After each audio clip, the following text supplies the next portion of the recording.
40 मोटो vloggers के ID को देखा। वेस्टर्न टाइगर की कम्युनिटी हमेशा ही होती है हर तरफ। ये थोड़ा रिस्की होता है, यहाँ पे आप सब कोई थोड़ा संभल कर चले।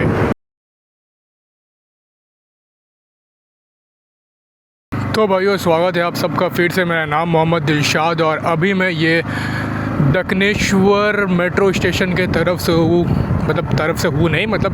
तरफ हूँ और यहीं से मैंने अभी अपना माइक सेट किया, बाकी सारा चीज़ सेट किया और मैं अभी जा रहा हूँ विश्व बंगला कन्वेंशन सेंटर, जो कि राजारहाट में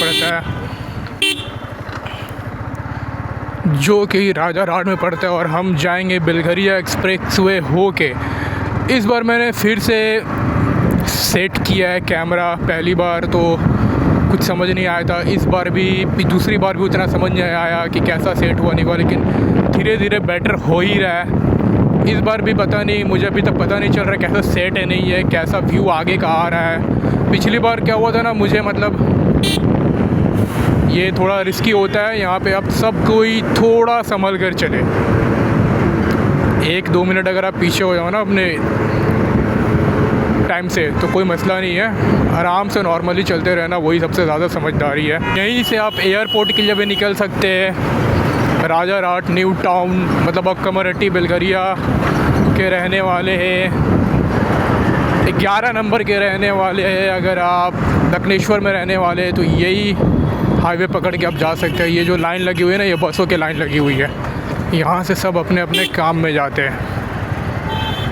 मतलब न्यू टाउन में ज़्यादातर ऑफिस है। एक टाइम में भी यहाँ खड़ा रहता था बस के लिए। मैंने वर्क फ्रॉम ऑफिस ज़्यादा नहीं किया है, बहुत कम किया, ज़्यादातर वर्क फ्रॉम होम किया है। फिर इवेंट इंडस्ट्री में आ गया, अभी भी इवेंट इंडस्ट्री में हूँ। जितने भी एग्जीबिशन होते हैं एग्जीबिशन सेंटर में लगते हैं, जितने भी कॉन्फ्रेंस होते हैं वो कन्वेंशन सेंटर में लगते हैं। गवर्नमेंट प्रॉपर्टी है। ये बेलघरिया एक्सप्रेसवे अभी भी ख़राब है और ये लगभग ऐसा ही रहता है पूरे साल नहीं कह सकते, बरसात में इससे भी ज़्यादा ख़राब हो जाता है। कल्याणी एक्सप्रेसवे में काफ़ी स्मूथ चलती है बाइक, यहाँ नहीं। कल रात मैंने कम से कम 30-40 मोटो व्लॉगर्स के आईडी को देखा, समझने की कोशिश किया कि वो कैसे क्या करते हैं। तो मुझे एक चीज़ हुआ कि जब मैंने 30-40 के आईडी देखे ना, तो मैंने देखा कि उनकी कुछ वीडियोस है जो मिलियंस में व्यू है, या 300-400K पार व्यू है, 500K पार व्यू है। लेकिन बाकी सब में 5000, 2000, किसी के तो 800-900 व्यूज़ ऐसे ही है। 5000, 10,000, 2000 ऐसे व्यूज़ हैं। और सब्सक्राइबर सारे के मैंने देखे कि 300, 200, 500K, 100K आराम से सबके हैं। तो मैं सोचा कि अगर इस तरह से रहा तो एडसेंस से तो जो पैसा आता है वो नहीं बनेगा, तो इससे सही में मोटो व्लॉगिंग से पैसा बनता है या नहीं, मैं ये सोचने लग गया। क्योंकि ब्रदर, मैं एक चीज़ बोलूँ, अगर मैं मोटो व्लॉगिंग करूँगा ना तो पूरा टाइम मुझे यहाँ देना पड़ेगा अच्छे से। बाकी चीज़ में मैं उतना एफ़र्ट नहीं डाल पाऊँगा जितना फिर मैं अगर यहाँ फुल टाइम एफ़र्ट डाला तो तभी करियर बनेगा। और सिर्फ मोटो व्लॉगिंग मैंने अगर करना चाहूँ तो भाई पेट्रोल के खर्चे, बाइक के मेंटेनेंस, खुद के खर्चे, घर में भी देना, फ्यूचर बनाना, ये सब भी तो देखना ही पड़ेगा। तो ऐसा काफ़ी लोग सोचते हैं कि अगर पैशन है तो पूरा करो, सिर्फ ये करो, तो नहीं।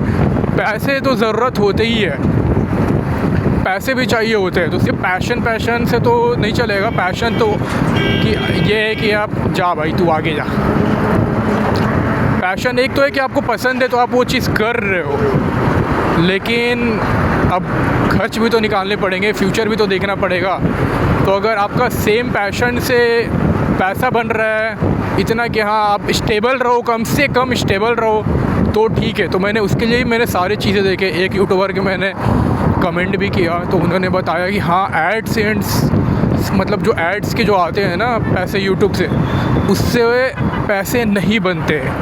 कभी कभी तो ऐसा होता है कि खर्च तक नहीं निकलते हैं, मतलब बाइक के मेंटेनेंस और खुद के खर्च तक नहीं निकलते, लेकिन ब्रांड डील्स, प्रमोशन, ये सारी चीज़ों से पैसा बनता है। मैं जब भी मोटो व्लॉगिंग स्टार्ट करता हूँ ना, तो अपने घर से एग्जैक्ट मैं स्टार्ट नहीं करता हूँ। अपने घर से 1 किलोमीटर से लेके 3 किलोमीटर तक दूर जाता हूँ, उसके बाद वहाँ से स्टार्ट करता हूँ। इसका भी काफ़ी बड़ा रीज़न है, मैं उतना हाई स्पीड चला भी नहीं सकता हूँ, मतलब चला नहीं पाता हूँ इस वजह से।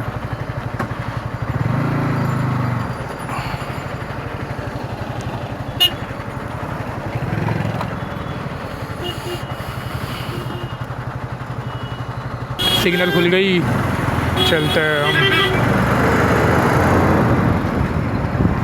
एक मोटो व्लॉगर है, उनका गोल्ड शाइट नाम है, इंस्टाग्राम पे, यूट्यूब पे भी सेम है, इनामुल उनका रियल नेम है। उनकी वीडियो देख के ना काफ़ी सही सी फील होती है, मतलब काफ़ी इन्फॉर्मेटिव होती है, प्रैक्टिकल होती है, उनका वे ऑफ टॉकिंग भी मस्त है। मैं थोड़ा थोड़ा रिलेट कर पाता हूँ, क्योंकि वो ऐसा ही टाइप का मेरा भी पर्सनालिटी है कि ऐसे, लेकिन मैं घर में कुछ ज़्यादा ही बोलता रहता हूँ। मेरे घर वाले बोलते हैं कि घर में बहुत बोलता है, लेकिन मैं जब बाहर निकलता हूँ ना, बहुत कम बोलता हूँ। और ये मोटो व्लॉगिंग में मैं बोल रहा हूँ, बहुत बड़ी बात है, मैं बोल ले रहा हूँ। अभी तो फिर खैर इवेंट में काम करने की वजह से मैं काफ़ी बोलना सीख भी गया हूँ। आपने मेरे जितने भी वीडियोस देखा होगा, हाईएस्ट मुझे अभी तक मेरे ख्याल से आपने शायद 80 देखा होगा मेरा, वो भी कल्याणी पे, और एवरेजली आपने मुझे 30 से 50 पे देखा होगा। इस एक्सप्रेसवे पे उतना मज़ा नहीं आता चलाने में जितना कि कल्याणी एक्सप्रेसवे पे आता है। ऐसा लगता है कि इधर गाड़ी बहुत ऊपर नीचे सा फील होता है। तो ये वीडियो शूट हो रहा है DJI Action 4, और माइक भी DJI का है, माउंट टी से कुछ नाम है, मैंने ध्यान नहीं दिया। और वो माउंट वो वाली है कि जो ऊपर से लगता है, मतलब एक्शन प्रो का माउंट नहीं है जो एक बार वो जो चिपक जाता है ना, वो वाली माउंट नहीं है। पता नहीं किस एंगल में रिकॉर्ड हो रहा होगा, कैसा रिकॉर्ड हो रहा होगा, बाइक की थोड़ी बाइक आ रही होगी या नहीं, आगे का सही से आ रहा होगा या नहीं, फ्रेम्स कुछ समझ नहीं आ रहा है, लेकिन धीरे धीरे ही सीखूँगा, जानूँगा। मतलब कन्वेंशन सेंटर जो है ना, मैंने अपनी लाइफ की जो पहली इवेंट किया था ना, वो मैंने यही किया था। वो कॉर्पोरेट इवेंट था, EY कंपनी, आप जानते होंगे, उसी का कॉन्फ्रेंस था। मैं रजिस्ट्रेशन डिपार्टमेंट था मेरा, शुरू मैंने रजिस्ट्रेशन डिपार्टमेंट से किया है।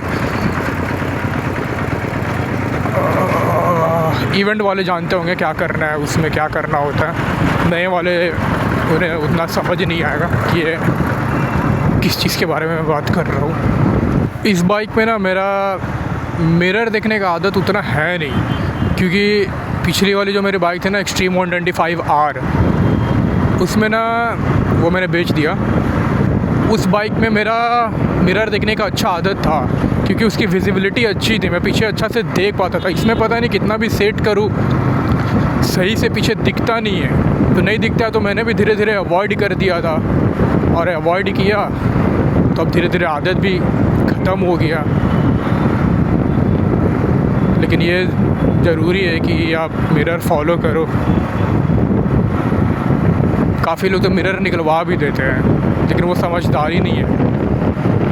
मैं समझ रहा हूँ बहुत एक्सपीरियंस ड्राइवर हो जाते हो, ड्राइवर कह रहा हो, राइडर हो जाते हो, नॉलेज हो जाता है किस तरह से चलना है, लेकिन 100 दिन में अगर एक दिन ख़राब होना तो एक दिन भारी पड़ता है।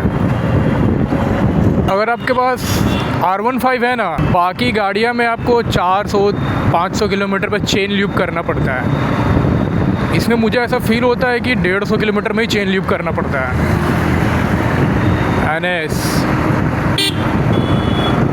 कई बार ऐसा होता है कि मैं इंडिकेटर देता हूँ, उसके बाद बंद करना भूल जाता हूँ। हमेशा नहीं होता है, 10 बार में 3 बार ऐसा होता है, मतलब 30% टाइम हो ही जाता है। और ऐसा नहीं कि मैं एकदम बंद ही नहीं करता, मतलब थोड़ा सा आगे चला जाता हूँ, उसके बाद बंद करता हूँ। और ये सारी चीज़ें ध्यान में रखने वाली बात है कि आप सब भी ध्यान में रखना, मुझे भी रखना पड़ेगा कि आप जैसे ही इंडिकेटर दो, आपने अपना टर्न ले लिया, आपने अपना वे पकड़ लिया, अभी तुरंत बंद कर दो। क्या पता आगे जाके कुछ कन्फ्यूज़न ना हो जाए पीछे वाले को, और इससे एक्सीडेंट होने के चांसेस काफ़ी होते हैं।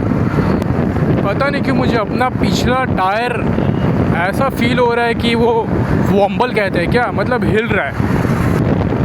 मोटो व्लॉग करते टाइम शुरू में ये प्रॉब्लम हो रही है मुझे, और शायद ये सबको होता होगा कि मतलब जब कैमरा लगा रहे हो ना आप, तो आपको उसके साथ एडजस्ट होने में थोड़ा टाइम लगेगा। और दो तरीक़ा से मैं बोल रहा हूँ, एक तो मतलब आपके कभी कभी ध्यान उसकी तरफ जाएगा, तो उसकी तरफ अगर ध्यान जाएगा तो आप आगे देखोगे नहीं, तो उससे भी रिस्क है।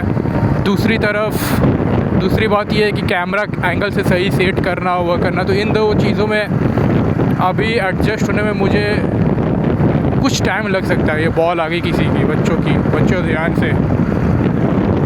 और आगे वो जो बिल्डिंग दिख रही है ना आपको लंबी सी, वो वेस्टिन है।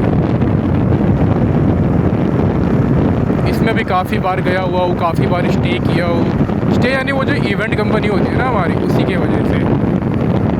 5 मिनट के अंदर यहाँ से पहुँचेंगे। ये रही वेस्टिन। यहाँ से सिर्फ 1 किलोमीटर होगा, 1.23 हार्डली, जहाँ हमें जाना है। और वो तो मुझे दिखने भी लगा, इस कैमरे में नहीं आता होगा।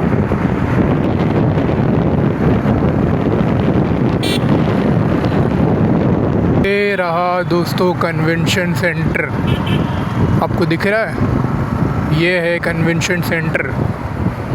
और हम बाइक लगाएंगे आगे एग्जीबिशन सेंटर के आगे, क्योंकि मुझे कन्वेंशन सेंटर नहीं, मुझे एग्जीबिशन सेंटर में रहना है। ये कन्वेंशन सेंटर का गेट, इसे बंगला गेट, जो कि एक रेस्टोरेंट है।